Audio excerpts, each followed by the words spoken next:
pour commencer remercier très sincèrement Leur Majesté, le roi et la reine de Thaïlande, de nous accepter aujourd'hui dans leur propriété du Flonzalais. Vous voyez, l'ambiance est très familiale puisque leurs Altesses royales sont avec nous, qu'elles ne sont pas impressionnées du tout par les caméras qui sont en train de tourner et qu'elles sont en train de chanter très gentiment un petit chant de leur pays, je l'imagine tout au moins. Je vais vous les laisser écouter. Ben, vous voyez, juste au moment où je vous dis écoutez-les, elles s'arrêtent de chanter un tout petit peu impressionnées, je pense.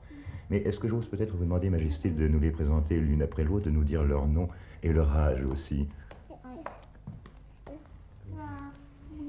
Celle-là a 3 ans et demi et elle s'appelle Julaporn.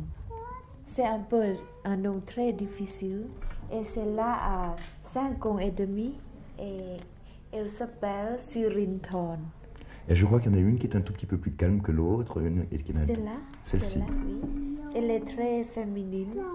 Oui, nous le voyons déjà. Elle a déjà des petits sourires très coquets et très féminins. Et quant à l'autre, elle... Plus vif, plus actif. Plus actif. Eh bien, maintenant que nous avons fait connaissance, je crois que nous pouvons tous nous rendre compte que l'ambiance ici au Flonzalais est très familiale.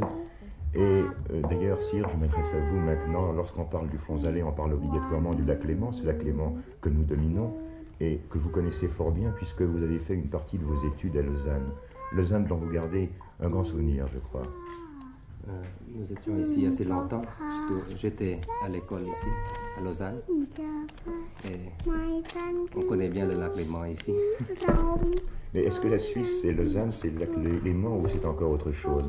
Je crois que lorsque vous êtes dans un pays, vous revenez d'ailleurs d'un grand voyage maintenant qui vous a entraîné dans 14 pays, vous étudiez très attentivement les institutions du pays en question pour peut-être par la suite les mettre en pratique dans votre pays. Le but de nos voyages officiels n'est pas d'aller pour l'enseignement ou bien pour trouver quelque chose, mais c'est surtout pour apporter les salutations et